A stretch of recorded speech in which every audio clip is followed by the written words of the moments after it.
Hey guys, welcome to another episode of Amber Unfiltered. Today I'm going to do my review of Love and Hip Hop Miami. Oh Lord, I'm trying to think, what episode is this? Is it season 6, episode 6? I might be wrong. If I am, I'll correct it in the caption and the description.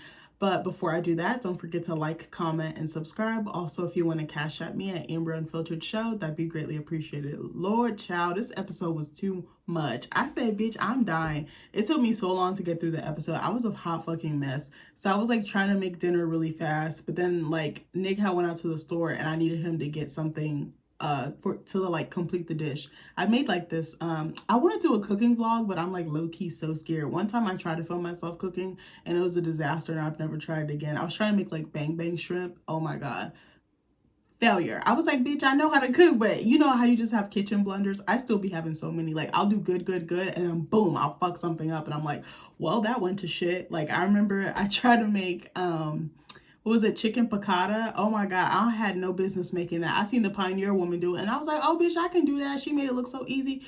That sauce was so sour and just like putrid. Like, me and Nick tried to salvage it so bad, and then we just ended up ordering pizza. We were on vacation too, and I was so mad because I was like, we wasted all this money. Like, it was so hot. So, and then like all the restaurants were closing at 9 and it was like 8:30, 8:45, and I was like, bitch, we gotta hurry up or we're not gonna get any food. And then I realized I bought the wrong fucking salt. It was just a shit show. Like, I had made this really bomb French toast casserole with brioche bread that my Aunt Rachel had recommended. Shout out to you, I love you. And I was like, okay, I'm gonna have a good day. Like, I'm gonna cook us breakfast and I'm gonna cook us dinner. Cause you know, when you go on vacation, it gets expensive going out to eat. So we try to break it up by doing both. Bitch, no, I said never again. But anyway, so let's talk about the episode. So, oh, let me tell you about the chicken I made last night. I'm sorry, I got so distracted. So I made this, I got it from HelloFresh. It's just chicken breasts, and you obviously you clean it and stuff. You season it with salt and pepper, and then you put you mix shredded Parmesan cheese, smoked paprika, salt, pepper, olive oil, and breadcrumbs. You mix it together, give it a little toss, and then you put sour cream on the chicken after you seasoned it, and then stick that mixture that you made with the panko on top, and then pop that baby in the oven. It gives it like such a nice crunch. It's almost like potato chip crunch, you know, like a Lay's potato chip. It's so fucking good. And then I just like put some broccoli, like I threw it in the oven, drizzled it with some olive oil, salt, pepper, and I just made some rice. I'm fat as fuck. I like my rice buttery. I need about 3 gallons of butter in that rice, baby. But anyway, it was so good. But I was like rushing because like he didn't come back until like after 7. And I was like, shit, the episode's coming on at 8. I was so slow because I was like trying to eat, type notes, tweet, pause. I was like all over the place. I was like, okay, next week I need to have a better system in place. But anyway, I just wanted to share my little TMI with you. So let's get into the episode. So the episode opens with Amada coming to find Marlon at the restaurant that him and Flo have as a family. And I'm just like, you knew exactly what she was doing. So don't be, I'm just going through something and I just telenovela and soap opera. Like, no, bitch, you're going to catch all the smoke that you deserve because you know what you're doing. You're trying to antagonize this girl and you're going to get what you get. If she don't beat your ass, Gael will. So anyway, she comes dressed up in this cute one shoulder like denim number. I thought she actually looked really adorable. I liked the outfit. I just didn't like what she was doing in the outfit. Seducing this, it's like she's seducing him, but not really. I think she's just dangling the carrot or dangling the fucking steak. And I was like, what are you doing? This man don't want you. Like, I think he likes looking at her, but I don't know if he would really be with her. Like, you can tell he still wants to be with Flo. Like, stop it, friend. But anyway, she comes in with this like one shoulder like denim number. It's a dress. She's got a blonde wig on. The makeup is makeuping. She's got like this blue eyeshadow. I mean, she looked bad. Like, I was like, she's a baddie, period. So she, you know, she's got heels on. I was like, this is so extra. I was like, I'm not doing this for no fucking bum named Oscar. Like, you got me fucked up. You're doing this for a man with a rug on his head? Stop it, friend. So I said it was so cringe watching her interact with Flo's mom. So she comes into the shop. She goes to the front. I'm like, bro, you have Marlon's number. You called him to come help you fix your car or whatever, but you couldn't call him to come outside. You knew exactly what you was doing going in that shop, you raggedy bitch. I still love you though. So Amada goes in. She goes to Flo's mom acting all innocent, like, I'm just looking for Marlon. I just have something I need to drop off. And she's like, you know, go ahead and get some plates and forks. You can have some too. And I was like, you're bold, bitch. You are so bold. You're going to your ops mom. Like, no, I was like, where is the girl code? I can't do that. I'm a girl's girl. So anyway, I said it was so cringe watching her interact with Flo's mom because she definitely wanted to be seen. And I said the energy that she put out will be the energy that she gets back. So you know Flo gonna want the smoke. Even though, can Flo fight? I don't think she can fight. I think she's all bark and no bite. So she claims she's bringing Marlon a cake since he was kind enough to do all those personal favors for her and brought her that slice of cake and the flowers to her job. And I'm just like, I'm done with this bitch. So then when Marlon sees her, of course, he's lighting up like a Christmas tree. Flo's mom's like, oh, he's out back. He's like watering the grass or doing something back there. Marlon, one thing about Marlon, he always working, you know, besides the cheating, he always working. He be doing overtime on both. But anyway, so he lights up like a Christmas tree. The two sit down, you know, before they sit down, she's like, I brought you some Dominican cake and it's also extra. She opens the box like, ooh, behind door number 1. And I'm like, bitch, you nasty fucking for real. You are a husband stealer, bitch. So the two sit down and Amada is like, you know, how are you doing? You know, because I know you were down about losing Flo and just your family. And Marlon is like, you know, I basically have to get a divorce. Like there's no saving it, no salvaging it. So Amada is like, you know, keep fighting for your family. You know, there's kids involved, there's businesses involved. You guys have been together so long. And I said, I don't think that's a good enough reason for them to fight for something that's been broken for years, especially something that he broke. He broke his vows. He broke his wife's trust. He could have put her body in danger like so many times. Like, do I need to go on? Like, I just think that when people stay together for kids, I understand. I think there's honor in that, but your kids are going to pick up on your energy. If you're miserable, the kids are going to take that in. You know, they're going to soak that up like a sponge. It's best if they have both parents that are happy, you know, whatever that looks like. Sorry, I said that so fucking loud, but whatever that looks like, even if it means they're not together, you know what I mean? So, you know, I'm not trying to bash anybody, but my dad definitely told us that he stayed, you know, as long as he didn't, you know, married to our mom was because of me and him. And I was like, I understand you wanted a family unit and you probably didn't want to repeat what you had as a child, but we just want our parents to be happy. And we could tell your asses was not happy together. But, you know, he did what he thought was best. Me personally, I'm not staying with nobody just because I have a kid with them. Sorry, not sorry. Like, if I don't like your ass no more and you're not bringing me happiness, like, I gotta go, baby. So, let me see.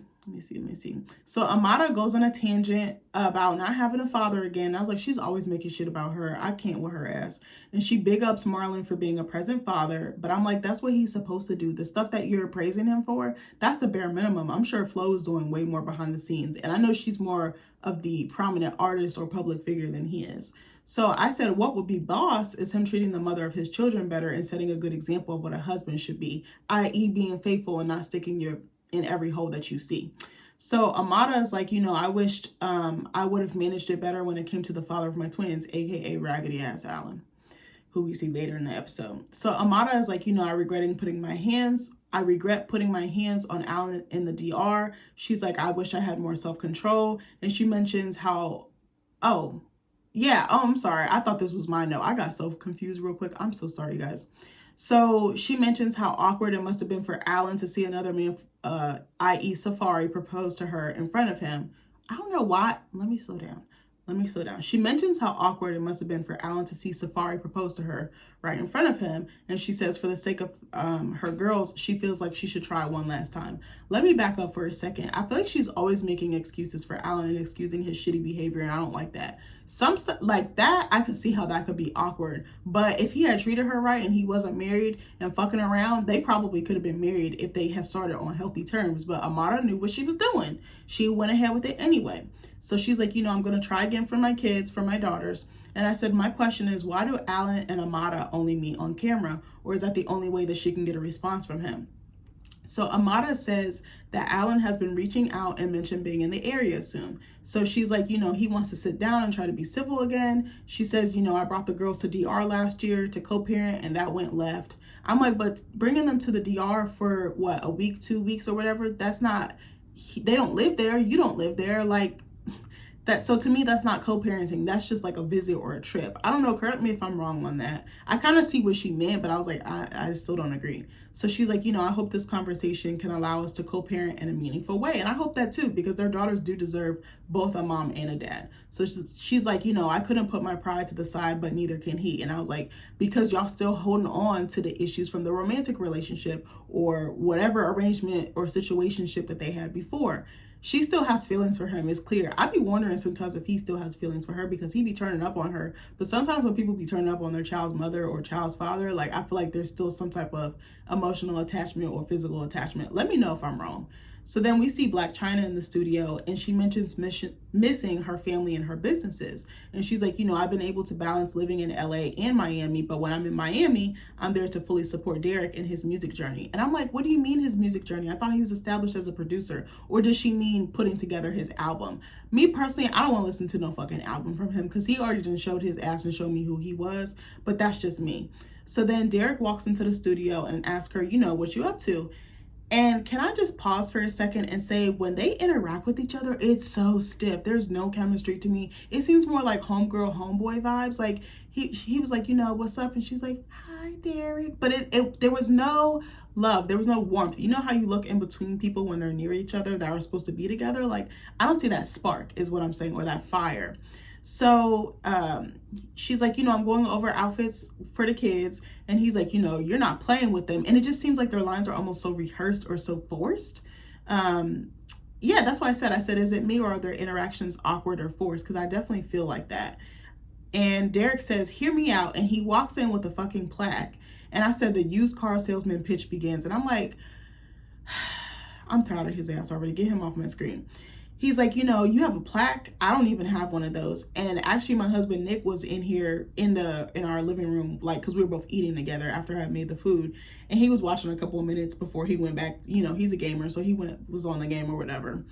And he was like, he just came in there and just totally made it about him. He was like, she was talking about her kids, and then he was like, well, I don't have a plaque and I don't have this, and he was like, he's making everything about him. And I was like, I completely agree. I was like, it's giving narc vibes. So he mentions not having one himself. And I said, which I find interesting given the fact that he's repeatedly bragged about how he's a hotshot producer and worked with so many names in the industry. He brings up how Blac Chyna mentioned doing a song with Trina and how he would love for her to get back in the booth because he sees something in her. And I say in parentheses, $, bitch. And he really wants to take her to the next level. Here, I feel like he seems like he's very out for self, and I feel like he wants that credit, like, or that kudos, or that big up, like, oh, I made her, I put her on, I took her to the next level, I took her more mainstream or made her more popular. And it's like, you should be doing this because you actually believe in her as a musician, not because you want all the glory, you know what I mean? So I said a real partner would want you to unlock your potential instead of using it for personal gain, because I definitely feel like he's mooching off of her. She does have a big name, but hold on, I'll get back to that point in a second. So he tells Blac Chyna that seeing the plaque should just motivate her to do something more. She's already doing a bunch of stuff. She got 2 kids. She got all these businesses. She does other shows. She models. She sells shit. Like, when is she going to have time to do this exactly? Like, and she don't have time to really do a tour or nothing like that. She's like a mom. Like, that's her first priority, a mom and a businesswoman. So, hold on. Let me see where I was at. So Blac Chyna is hesitant and says she doesn't know. I think she's a little too scared to speak up for herself, or scared to speak up for herself. She just kind of goes along with whatever he wants. And I'm like, no, sis, put your foot down. If you don't want that, if that doesn't work for you, say something. She will, but then I feel like she backtracks because she's a people pleaser. And bitch, I recognize the behavior because I'm definitely one too. I'm trying really hard to get out of it. Sometimes I'm really good about putting my boundaries in place, but then other times I'm not. I think with family or people I'm close with, it can be a little bit more challenging because I don't want to let them down, but I definitely see that behavior in her, and I'm like, she needs to work on that because I don't want her to get taken advantage of. So then she says, we've always had this conversation since we've met, since we started talking, since we've been friends. And she's like, Derek really believes in my music. I said, bitch, that makes one of us. Because I was like, I said, when I see Blac Chyna, I don't think musician. The first words that come to mind are model, entrepreneur, influencer, like it girl, video vixen. That's the first thing I think of immediately. I knew she did music, but I didn't check for it like that. And I'm not trying to shit on her. It's not for me. I think it's kind of very weird when like influencers or people that are of her caliber try to do music, because I take it as a joke. It's like, are you doing this because you actually want to do, or are you doing it because you want to be popping? Like, I don't know. I just feel like everyone does it, I don't know. So she's like, the music I made under the Blac Chyna umbrella or brand was so negative, she's like, now what did I say? Hold on. Oh, now she feels like she's evolved. Bitch, I put evolved. That's why I'm sitting here looking so fucking slow. So she's like, that's not the energy that I'm trying to bring. And he's like, I know you have other stuff going on, but you need to circle back to making music. And it's like, but that's not what she wants. She's far beyond that. She's removed from that. If that's what she genuinely wants, I will support it. But you're forcing it on her. Don't do that shit, man. So he's like, I love your singles, but I think you're an artist that people would want a whole project from. And I said, bitch, that's a bold-faced lie. Have you ever heard someone say, oh, I want a Blac Chyna mixtape or an EP or an album or a playlist? No, bitch, nobody has ever said that in their right mind. Again, not trying to shit on her. She's just better at some other things, and music is not one of them. I'm not going to sit here and lie. So I said, I've never in my life gone on YouTube, Spotify, or any other streaming service to look up her music. So she mentions in her confessional how nerve-wracking it can be to work with your partner. And I completely agree, because then you blur the lines of business and personal, and then it goes left real quick. So he's like, what do you think the hardest part will be about you going back into the music industry? And she's like, getting people to realize that I'm Angela White instead of Blac Chyna. And even me, I still call her Blac Chyna, because I feel like if I say Angela White, y'all not gonna know who the fuck I'm talking about. But as soon as I say Blac Chyna, a light bulb goes off. So Derek is like, I hear Angela, but, music is what I do. I know what's hot right now. I said, which makes me wonder, does he always ignore or infringe upon her boundaries? He says he can deliver that Blac Chyna sound to her audience, but didn't your wife-to-be just tell you that's not what she wants? So why the fuck are you going to still go do exactly what she doesn't want? Like, that don't make sense to me. You not ready to be a husband because you can't even fucking listen, bitch. All I think he sees is just an opportunity, a come up, money, clout, I just don't like that. I'm like, is he using her? Like, I don't know. It's just a feeling I get. I could be totally wrong. I said they seem to be reading different sheets of music, no pun intended. So, she says she wants music to where, she wants to make the kind of music where his family and any elders can listen to it. And I was like, brave. Oh, like, she's growing up. Like, he's still a little boy, in my opinion. She's a grown-ass woman. Ooh, excuse me. I'm sorry. The beginning of this review has been so trash. I'm going to try to slow down. Excuse me.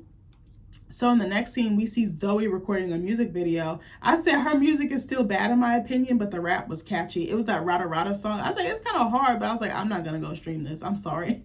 I'm being a hating ass bitch because I'm like, it's not for me. Like, she just sounds like everyone else, like a City Girls knockoff or something like that. I was like, she nothing is original. Or like what's that girl's name? Erica Banks. It sounds like something from one of those girlies.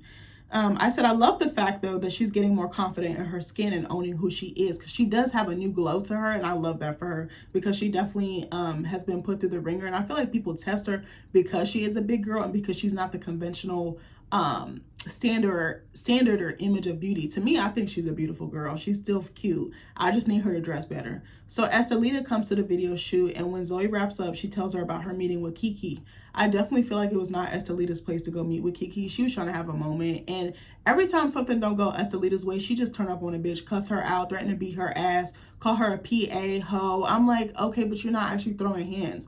Like, she does a lot of this, and I'm like, you just blowing hot air, baby. Like, I need you to come correct. If you're gonna beat her ass, beat her ass. Like, I'm a watch, but I need you to actually do it.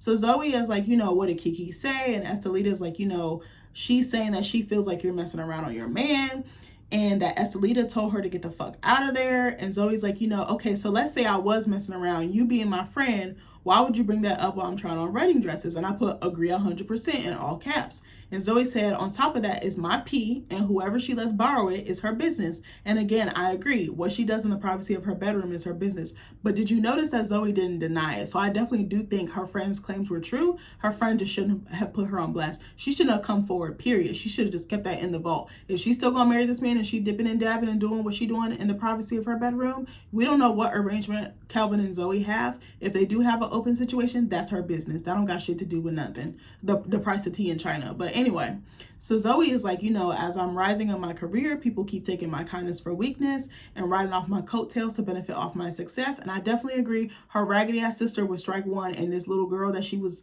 so-called friends with, her too. I think she just wanted a moment and she wanted to stay on the show. I'm like, girl, there's another way to do that. You didn't have to throw your friend under the bus to get that moment or that airtime.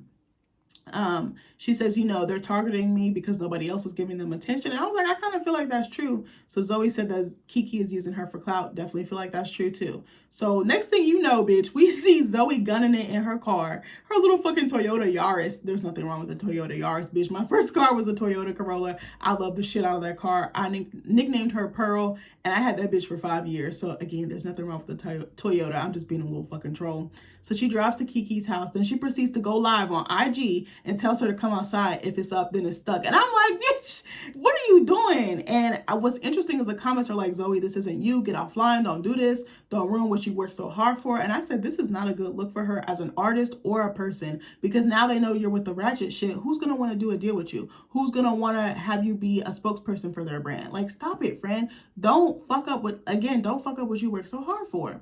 So next thing you know, these scenes be taking me out between So Unique and Trick. We see them working out. They're like running around like in a fitness center, but they're like doing laps on like the second or third floor or something. I said, this is a treat to see. They're doing laps or whatever. So Unique mentions, I have some food for you. I got a little picnic. So she grabs a picnic basket. I don't know where the fuck she got it from, because she was running, then she was walking and talking, then all of a sudden she had a picnic basket. And I was like, bitch, where did it come from? She probably already had it over there, and then maybe got it from a producer or got it from her little hidey spot.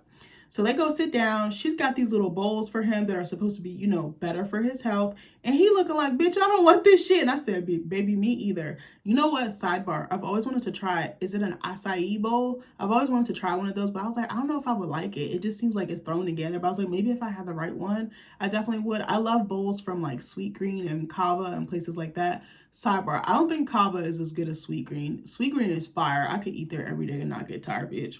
That's one thing I kind of miss about working at my corporate job, because I'm like, damn, there's a Sweet Green like 5 minutes around the corner, and I used to order it and have it delivered to the office, and then I would just take it home. Like, smart. I was like, work smarter, not harder, like my mama said. So one bowl is full of fruits like cherries, bananas, granola, blueberries. She's like trying to act like she a doctor. She's like, the blueberries is good for your brain. And I'm like, bitch, is you a physician assistant, a nurse? What is you? No. Did you look this up on Google or on WebMD, bitch?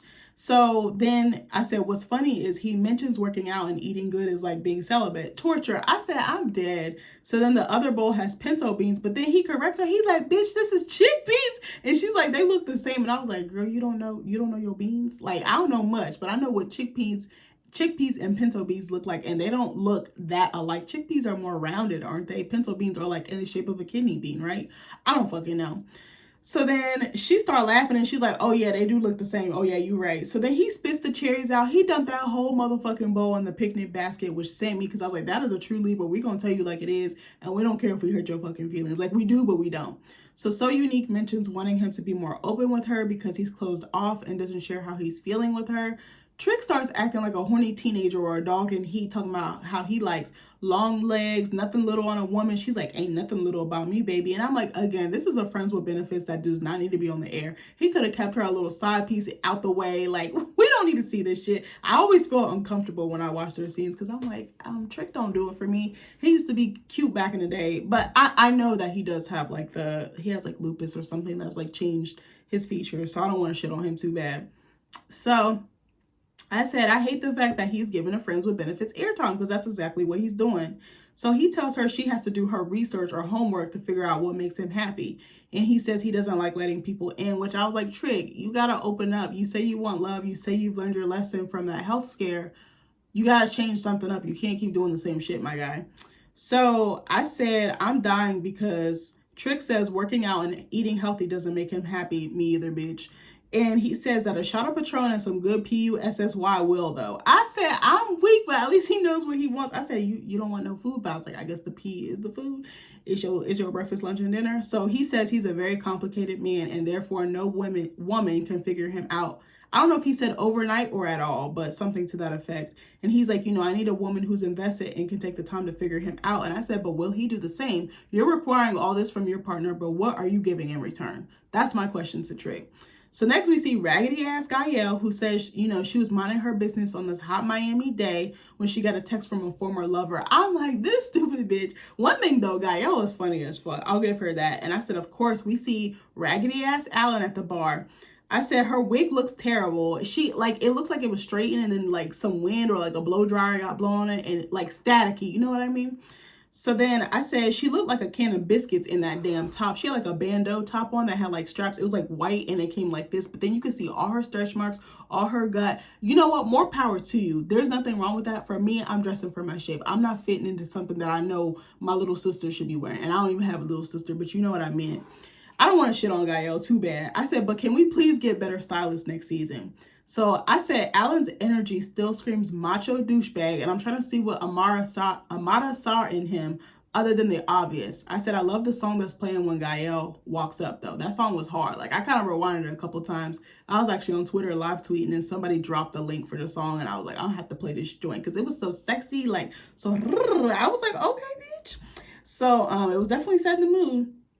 So then hold on. So Alan says he's in town for business and has a lot of clients in Miami. He says he also came to Miami because he reached out to Amada, but before he does, he needs to get some information first. And of course, you could tell he's using Gael to get the tea. So Gael's all rubbing on him, talking about he looks cute. I said he is not cute to me. I said it's his body for real. His face looked like a fucking thumb smushed or like a pinto bean smush. Shout out to So Unique. So she starts asking if he's been going to the gym and he's like, I work out a lot. And Gael says, I want to work out with you too. And what was I gonna say? But I said, bitch, she got another exercise in mind that don't involve no treadmill, that don't involve no fucking machinery, no ellipticals, no nothing. So Alan is like, I can train you. And she's like, that's even better. Watching them flirt was so cringe. I was like, ew. I was like, who would want to sleep with Gael? Who, bitch? I guess him. So Alan is like, I have so much to tell you, but he begins prying about Amada's personal life, which I was like, that is a no-no. You didn't want this girl. Now you want to worry about her vaginal activities? Like, bitch, stop it. So he's like, our Safada.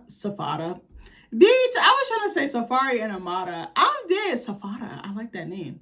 So he's like, are some Safari and Amada still going to get married? And Gael's like, I don't think so because Safari is a player. I said no truer words have been said. One thing, Gael won't keep it a bean. Like she is very honest. I will give her that. Sometimes too much. I said, I'm wondering if he's asking about Safari so he can see if he can double dip or sleep with Amada again. I said, like he's trying to see if she's available or not, because I definitely got that vibe. So I said, knowing Amada, she will fall for it. I said, it feels like even if she still had a ring or was still engaged to Safari, she would definitely drop him, or any man for that matter, for Alan in a heartbeat. Alan is like, so is it over? And I said, translation, I can still seduce my baby mama whenever the fuck I feel like it. So Gael mentions Amada being a husband stealer. And why did Alan go?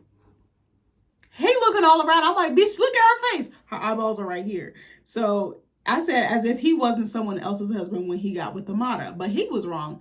Both him and Amada were wrong, but he's the one wrong because he made a commitment to somebody else under God and didn't uphold it. So Alan claims he's coming to Miami with a different attitude this time and he wants to get things right with Amada. He's like, I was very angry in DR when we last linked up. And he's like, I said a lot of stuff and that I got outside of myself and I said a few things that I don't feel proud of. And then I said, my question is, why isn't he telling Amada this? He owes her a huge, huge apology for talking about her skin color and knowing wanting to be with her black ass. That scene ate me up as a viewer. Like, I felt so bad for her. I think Amada is gorgeous. Her skin is like chocolate straight from the cocoa bean. I was like, I don't see nothing wrong with her skin. She's a fucking baddie. And you knew that when you got with her. But still, I was like, That scene, like, it hit me because I was like, he really showed his ass and he was showing his true colors. He probably showed her little inklings of it, but that really showed me his character and who he was. And I was like, I wish to God she didn't have a baby with him, let alone two. I was like, I hope that he never says some shit like that out his mouth again and he gets educated on colorism because that was foul, bro. I didn't like that shit. And I can't believe that they aired it, but they should have because, again, it outed him. But knowing his raggedy ass, he'll still get a woman. Somebody won't even care. He'll still get the time of day. I mean, Gael was lusting after him. And I'm like, I wouldn't be lusting after no man who called another woman that. I don't give a fuck how good I think his dick is. So he says he doesn't want to be that guy anymore. And Gael is like, basically you need to just man up, be there for your girls, be a dad, do whatever you got to do to get in Amada's good graces. He's like, I haven't seen the twins since they were in DR. And he realizes that in order to spend time with them, he has to be in a better place with Amada. And I'm like, wow, it took you going on national TV to realize this? Anyway, so Gael's like, play her game, tell her you're sorry, just focus on co-parenting. And then she's like, when you're done with that, come find me, you know where I'm at. I said, oh, that was bold. Again, Gael's a straight shooter. She gonna say what she mean and mean what she say, period. So she's like, I want the same fun that we had in the DR. And I said, I can only imagine what they did. She looked good in that. See, I'm sorry. I forgot who it was, but somebody online said she looked like the Mucinex DM monster. I'm like, baby, she do. She is busted looking. Like, it's weird though, because some scenes are angles, she looks all right. And then other scenes, that big ass forehead, that little thing, you know, that facial expression, she be looking kind of slow. I'm sorry, I shouldn't say that. Her makeup is very heavy too. So then I said, this makes me want to throw up in my mouth. And Alan is like, you know, what do you want to do? And this nasty bitch gonna say everything. And she's like, you know, I like men's, I like women's. I'm like, men's and women's, men and women. Men is plural, women is plural, Gaio. So she's like, you know, I want to do a threesome. And Alan is like, oh, you fire. And his eyes light up like a kid in a candy store. And he's like, you know, I really like you, but I want to take it one step at a time. And I said, Gael better be careful before she get pregnant. I don't think he likes her. I think he just knows he can have a good time with her with no strings attached. But I was like, he better be careful because Gael might fuck around and like, I feel like she would go crazy, like cuckoo for Cocoa Puffs. Like, I really feel like if he plays with her, she'll fuck his shit up. Like, I don't know how. I just feel like she the type of bitch to hide in your car or your suitcase or something. Like, she just give me that vibe. I don't know. He needed to quit playing with fire and tell her the truth and just be like, it's just a sexual thing. And when I'm in town, I pull up and that's it. So he's like, you know, I want to take care of business with my kids first. And she's like, you know, deal with her. And you know what's up. If it's up, then it's stuck. So next we see Zoe and Kelvin are out at dinner. They're at like some seafood restaurant. They got like the little gloves on. They got the crab legs going. I want to say it was giving like seafood boil or something like that. Sidebar, I've never had one. I'm not a huge seafood eater. I only like crab, shrimp, and lobster, like more so if it's mixed in. I feel like lobster is very rubbery, so I don't tend to like it. But like crab dips, crab cakes, like I'm all for that. Like fried shrimp, stuff like that, which is so basic. I remember one time my parents brought home crabs and I hated it. I said, bitch, I got to do all this work for this little ass piece of meat. I think the fuck not. I have a couple of friends that really fucking love crab. Like every time I turn around, one of my friends, Sarah, she eating crabs. She got a seafood boil. Every time. I'm like, bitch, you gonna turn into a crab. And I'm like, you're not even a Cancer. That's the funny part. And then I have another friend, Agnes, who I told y'all about in another video. She loved crab legs too. She'd be like, they was on sale, a bushel a dozen. I'd be like, bitch, not me, baby. It looked like Godzilla's claw. I'm not eating that shit. That shit look like it'll smack me and my ancestors in the face. Like, no. So Zoe is like, you know, I'm putting the second part of my album out and she feels stressed because people are trying to capitalize off my success. I keep having all these personal issues. Something I noticed she does, she's always like, I'm stressed. And I'm like, sis, what are you doing to take care of yourself? Are you doing self-care? Are you putting boundaries in place? Are you taking breaks? I know she went on that trip with her girls at the beginning of the season, but then Calvin was riding her for that. So I don't know. She's like, you know, Bianca and Kiki are like trying to ride the wave and I'm not for it. So she's like, you know, I'm looking forward to a nice quiet dinner. Hold on, I need some water. My throat dry as hell. I feel like this review is so bad. Hold on.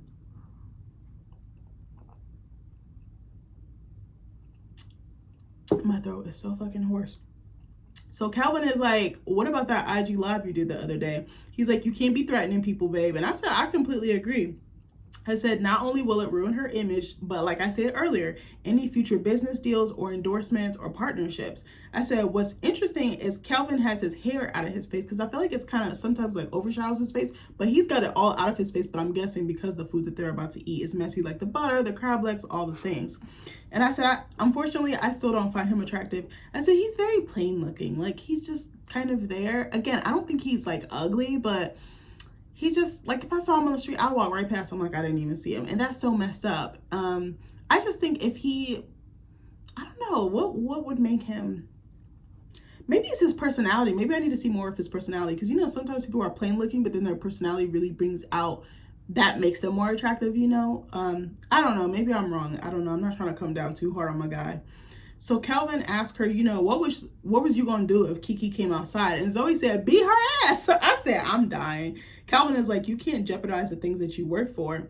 And I said, again, I agree. So then Zoe tells Calvin some of what Kiki said, like about them not being together and she should talk to another woman instead of being with him. And Zoe's like, you know, I'm not talking to anyone. But what I noticed is she couldn't look him in the eye when she said it, which leads me to believe she's lying or withholding the truth, or there's some truth to what Kiki was saying. But again, Kiki shouldn't have said nothing.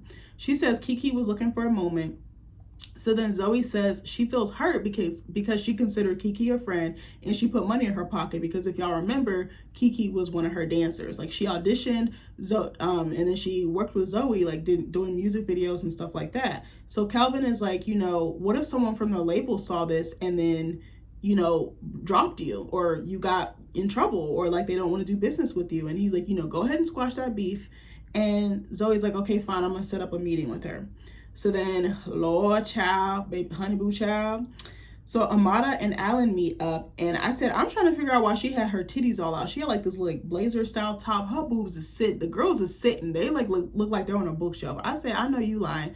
She's still in love with that man. If she's not in love with him, she still has feelings for him on some level. I don't know how deep of a level. So Alan comes in. He comes out straight out with it. He's like, I'm not proud of the things that I did and said. He actually says sorry, and she says thank you, and that she's been waiting for that for months now. I said what I noticed is she seems so low and like so blue and just like downtrodden, like her shoulders. She does this thing where like she looks like a little kid who's like really, really upset. Like it's like she reverts to her inner child when she's with him. Like because that inner child was not being nurtured, I think it comes out. Like she needs therapy so bad. I can't stress that enough. I said there's a sadness in her eyes, a sadness in her body, in her spirit that I was just like, this man has really hurt her. But I was like, what did you think? He was not going to leave his wife for you, no matter what he said, no matter how good the D was, no matter how much fun you guys had together, no matter how much you thought he was your happily ever after. He was not going to. That was a shut up and be quiet ring. That's what I definitely feel like. Because even the way he did it was just so rushed, so random. It was like, I need to save our relationship. Kind of like Kelvin did with Zoe. Like, they were on the brink of breaking up on the outs. And, okay, I'm going to give you this ring because I know it's something you really want. Not that I have pure intentions behind it. So, I said, I need Amada to get some self-esteem and know what a boss-ass bitch she really is. Amada apologizes to him and says she shouldn't have put her hands on him. And she's like, I allowed my hurt to take me out of my character. And he's like, it's okay. Like, what you did is in the past. We're starting fresh. We're starting from scratch. So Amada is like, it's been a hard journey for both of us. And she's like, especially for me, like, this has been really, really tough. And he's like, you're doing the fucking best. And you gave me 2 beautiful daughters. And he's like, they changed him. And I'm like, so it took you having 2 daughters? I'm like, I know he got to have other kids. I'm like, so does he have other daughters or is it just the twins? Like, I'm kind of curious about that. So then I said, my question is, how did your daughters change you when you haven't been there for them?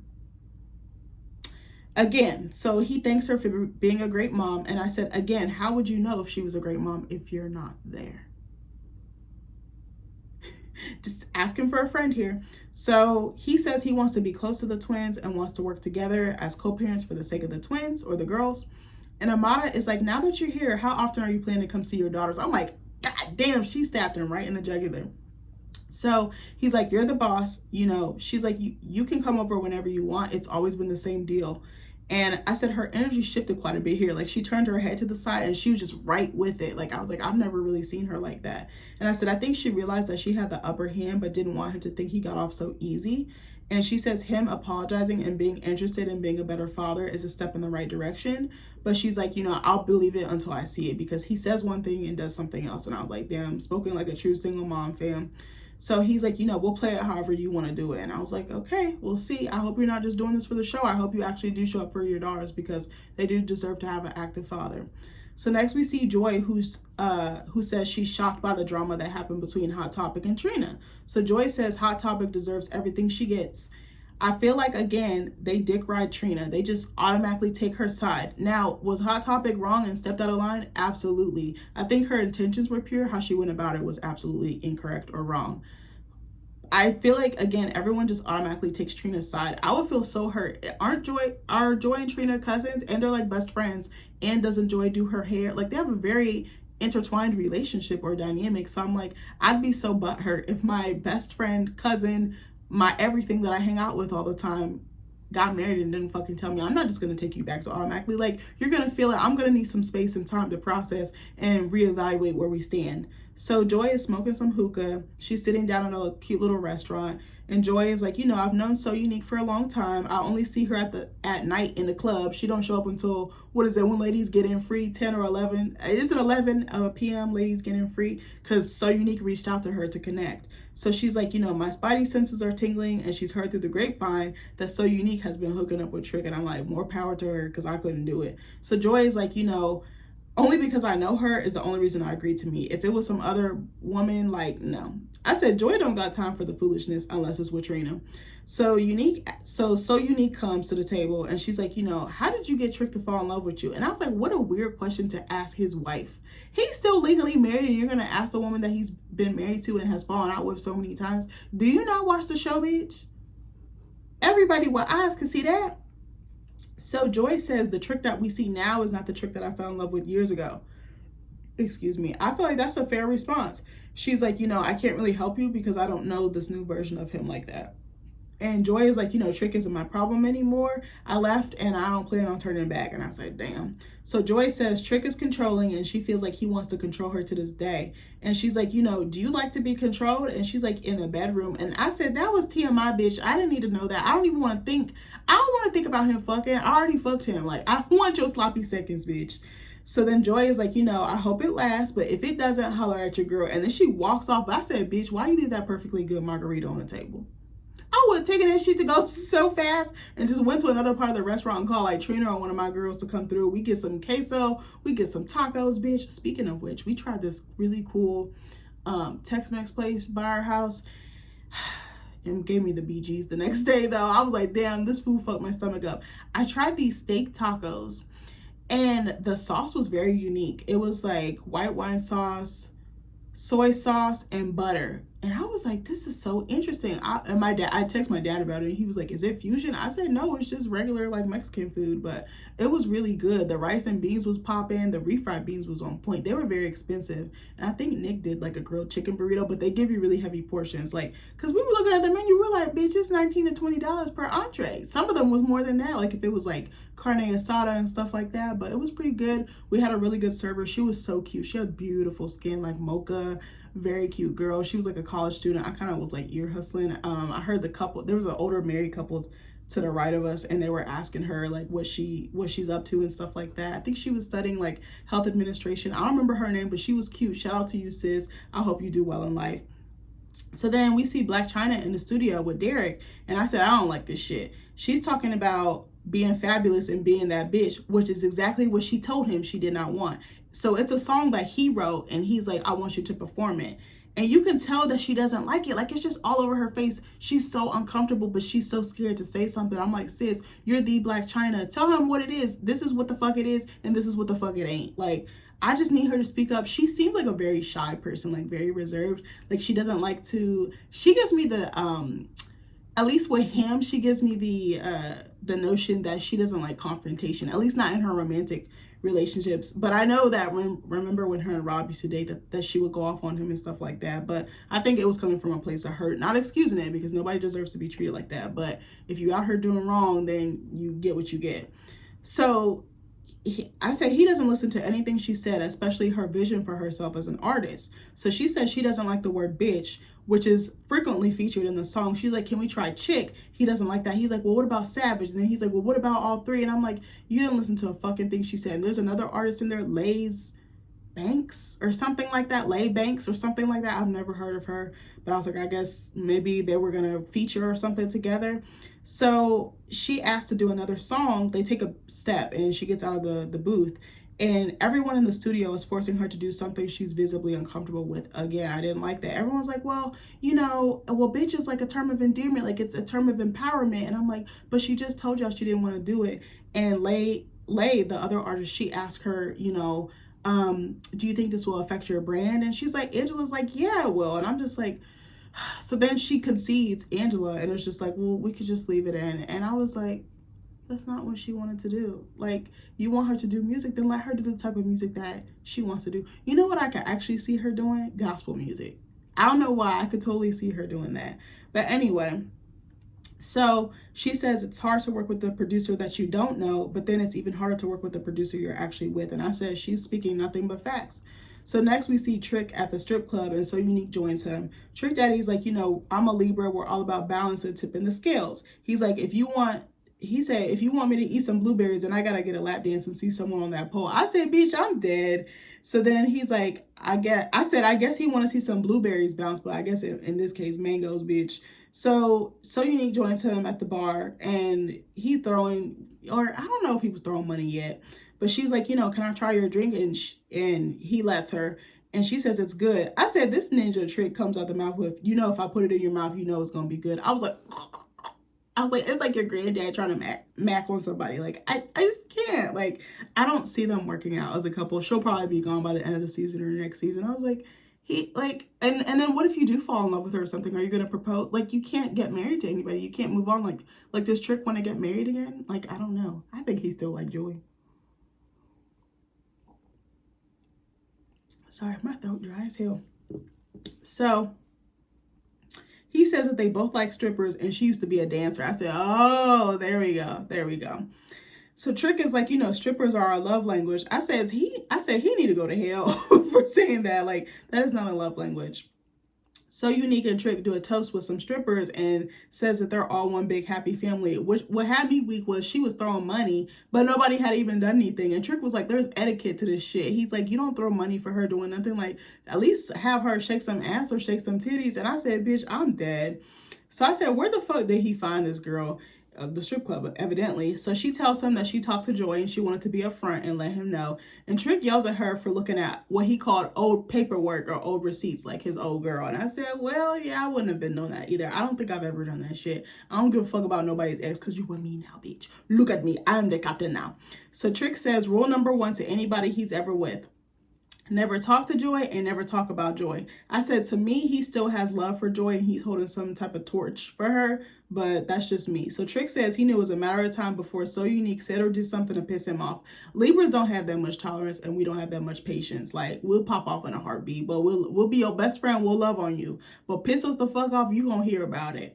So we see Flo in the next scene who says she's glad she told Marlon that they don't have a future together. Marlon! I'm fucking weak. I gotta say it like Gael and their mama. So she says she's ready to move on to the next chapter of their lives. But I said, bitch, I'll believe it when I see it. Cause you've been saying this for 17 seasons, bitch. You ain't leaving that man. It's just like Joy and Trick. There'll be another one. They'll be together still 20 years and haven't left either one of each other. So Flo's mom is like, oh, I have something bad to tell you. And I'm like, oh, bitch, here we go. So Flo's mom is like, this lady came in looking for Marlon. She had a blonde wig on. She had makeup. She had a cake. Like, because I'm like, wait, isn't Flo's mom on the show? So wouldn't she know who Amada is? But I was like, maybe she don't watch the show. Maybe because Amada had the wig on and she looked a little bit different. But I was like, Amada didn't look that different. I'm like, y'all technically are castmates. Like, how do you not know? I was like, whatever. Maybe it's just, I don't fucking know. So Flo's mom gives her a description and Flo decides to look at the camera. Sure enough, she pulled up that footage and she sees Amada alive in color. I say, God damn, where the fuck is Eliza? I'm sorry, I kind of miss seeing her on my screen. I said this last week. Maybe she quit because they try to make it seem like she was a deadbeat mama. So I said, what sent me was Flo's mom is seen eating a slice of cake with Marlon and Amada in the shop. I said, goddamn. So I said, Amada is doing the most, and she knew exactly how to get under Flo's skin. And Flo yells at her mom for eating the cake, and she's like, well, honey, I like cake. I said, bitch, I would have eaten a piece too. Like, the fuck?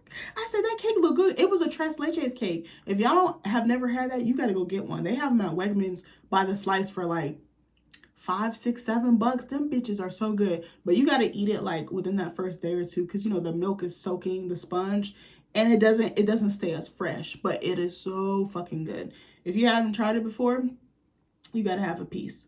So then Flo is livid, and I said, I'm wondering why she's getting so worked up because she just said that she don't want Marlon no more. Like, it's done, zilch, nada. Like, I was like, so what you getting worked up for? You still like him? You still want to work it out? Or are you just saying shit because you're mad, but you still want to give it another try? Like, what's up? You're getting so worked up for somebody you don't want no more.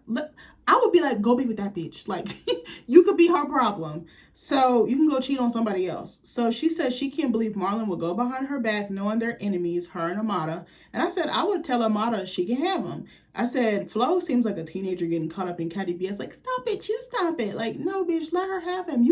Flo is a baddie. The thing is, all these girls are gorgeous. I'm like, you don't know how fast I would have pulled up with another ninja. Like, I can't. So then she tells her mom Amada is a husband stealer, and she starts, I feel like Flo is like a telenovela or like a soap opera star. She like over enunciates. She gets so worked up, like, she's a husband stealer. Like, she's like yelling at the top of her lungs, and her mom like, can I have another piece of cake? I said, bitch, that would have been me, my fat ass. I would have been like, let me take that off your hands, sis.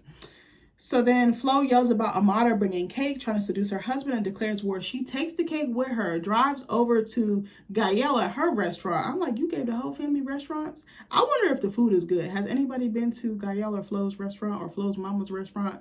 Let me know. I got to see. It looked like the food would be decent. I've never had Haitian food before. So she got the cake with her. And she's coming around back where Gael is, and she start boo-hooing and lips quivering and everything. She's like, I can't anymore. And she literally looks like a little girl crying. I told you, her and Amada are the same person, bro. They're literally the same person. Because the way that Amada was looking when she was with Alan, just like sad, like defeated, like downtrodden, I was like, that's how she looked. Like, she literally is breaking. And I'm like, yes, it is painful that your husband is doing this shit, but I think, do you think that the friendship between Amada and Marlon is genuine? I think they both just don't have anybody and they're just talking to each other. And once they find someone or get their attention occupied elsewhere, then they're probably not going to talk to each other that much. Marlon be flirting with everybody. Remember when he was flirting with Joy and bringing her flowers to the club, and then Flo went off the handle about that? He be doing shit to get a reaction out of her because he can't have her back, so he just does shit to get under her skin. And again, I couldn't be with somebody like that because you know all my buttons. You know how to press them. Like, get the fuck out of my face. So Flo tells her what Amada did, and Gael is shocked that Amada is giving Marlon the time of day and says Amada can do better in her confessional. And I said, bitch, I was on Twitter tweeting about this. I said, bitch, that's the pot calling the kettle black because you fucked your sister's husband. You did the same thing. You saying how bad of a man he is, how much of a bum he is, and you gave your body to him. So that don't make you know better than Amada. At least to our knowledge, Amada hasn't slept with him, but I wouldn't be surprised if she did, and nothing is off limits with that girl. So then, let me see. Hold on.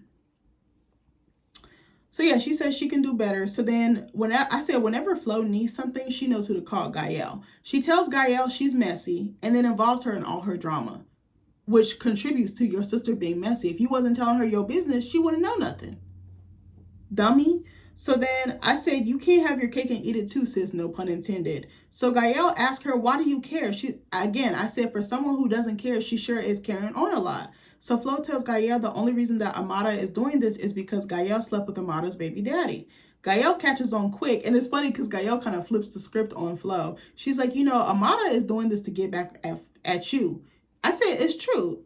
Gael is like, I met up with Alan, and Amada is like low-key still obsessed with him. She's still in love with him. I said, this is also true because like, she gets so worked up, and I'm like, you can't even focus on the co-parenting relationship because you're still holding on to the romantic aspect of your dynamic, like, or your relationship. That ship has sailed, honey. He's not thinking about you in that way. And if he is, it's for a good time, not a long time. So then Gael tells Flo Marlon and Amada will never be together. I said, which I agree, they don't really seem compatible. There's a little bit of a flirting or like a sexual tension. I feel like they would have sex like once or twice and then it'd be it. And then it'd be like, I'm going to just go back home, especially Marlon, even though Amada doesn't have anybody. So Flo says she's upset because Marlon is allowing Amada to play with her. Flo tells her about their mom eating the cake, and then Gael tries to get a piece of the tres leches cake. And I said, bitch, I'm dying.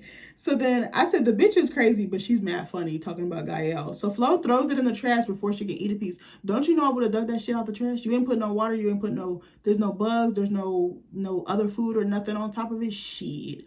Right as soon as she would have left, I would have went in that trash and picked up that whole cake. So then next, in the final scene, we see Zoe meet up with Kiki at a park. And Kiki is like, why did you pull up to my mom's house? Immediately, Zoe goes on the defense talking about, why are you talking about me? You a cloud chaser? She starts hooping and hollering. Zoe tells her to shoot me a fade hoe. Kiki calls her an ugly bitch, a big bitch. I said, well, damn, did you always feel like this about her? Like, that's kind of fucked up. Like, there's nothing wrong with Zoe's weight. I just need her to dress better for her size. Because she do be looking mad uncomfortable in her clothes. And I'm like, baby, you could dress your shape and make it work for you with the fashion choices that you make. But yeah, so Zoe's like, it's if she's like, basically, it's smoke when I see you every time. Like, what's the saying called? Oh my God, I had it in my head. What is it when, it's on sight. Like, that's what I was trying to think of. I couldn't think of the goddamn saying. But anyway, this episode was good. I don't think it was as good as last week's episode. I kind of miss seeing Shay on here as well. I was like, she do be turning up. I think next week's episode is going to be lit as fuck. I don't know. Why aren't we seeing more of Bobby Lights? Why aren't we seeing more of Miami Tip, Eliza? I'm trying to think. Who else? I feel like we're missing someone else too. I'm trying to think. I can't think no more. But, oh, yeah. And on next week's episode, Ray J and Amada are all pushing up on each other. Ray J talking about he thinks Amada is sexy. So I'm like, bitch, you've been looking at her this whole time you've been married? The whole time she's been friends with your wife? Amada is sexy. Princess is cute, too. I don't get sexy from Princess. I get pretty girl. I get pretty bitch vibes from her. I low-key wonder if her and Ray J will actually divorce, because they be getting divorced. They be filing for divorce like their life depend on it every other week. Every time I blink, bitch. They remind me of Cardi B and Offset for real. Like, they keep off on, off on. Either you is or you ain't. Like, I just don't get it. But I don't know. I think this week was probably like a 7 and 7.5. It wasn't as intriguing as the previous weeks, but I think next week will definitely turn up the heat. I'm excited to see what other storylines unfold. I really want to see, I don't know. What am I hoping to see? You know what I actually really want to see? I want to see Swerve's true colors come out, and I want to see Trina get impacted by this. And I don't wish ill on other women. I don't like to do that, but I want to see what everyone else sees comes out and see if what she does, because she just keeps ignoring the red flags. She keeps acting like he's like the second coming of Christ. And I'm like, no, bitch, he's not. Like, you need to listen to your people because they care about you, and they're not just doing this for a moment. They're doing this because they love you and they don't want to see you hurt. So I think that's the storyline that I'm really most captivated by this season. And I'm also captivated to see what will happen between Flo and Amara, but also with Shay. I think she's just going to stay with Fable. She's going to continue to get what she gets. She's literally the definition of insanity, trying to keep doing the same thing, expecting the same result. And she doesn't have enough self-esteem and self-love to walk away. What kills me is these gorgeous ass women, again, they have everything on the outside. They have everything going for them as much as I can see from the TV. But then that inside is just so fucked up. It's so broken, so damaged. And this is coming from someone who identifies as both of those things. You can turn your life around. You can find a good quality partner. You can make a good life for yourself, but you have to do the work, and you have to stop running and thinking that a man will fix you, because he won't. And again, I'm not a relationship coach or dating expert. I just find it so sad that these women will fight tooth and nail for people that don't even respect them and aren't even their equals. That just eats me up. And Trina, Shay, Flo, Amara, all of them are kind of the same, and I want better for them. I want to see them win, but they have to want that for themselves first. But anyway, I love you guys, and I hope you like my review. Bye.